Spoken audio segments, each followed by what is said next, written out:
नासिन headline सां ॾिठियूं breaking news आवां सां शेयर कयूं पिया। गिलगित बल्तिस्तान जी कानून साज़ असेंबली जी चूंडुनि जा गैर हतमी ऐं गैर सरकारी नतीजा।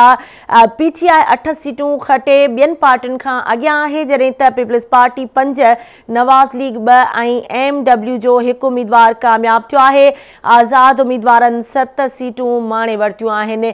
अहम ख़बर खां नासिन खे आगाह कयूं पिया। गिलगित बल्तिस्तान जी कानून साज़ असेंबली जे चूंडुनि जा गैर हतमी ऐं गैर सरकारी नतीजन मूजिब PTI 8 सीटूं खटे ॿियनि पार्टियुनि खां अॻियां आहे।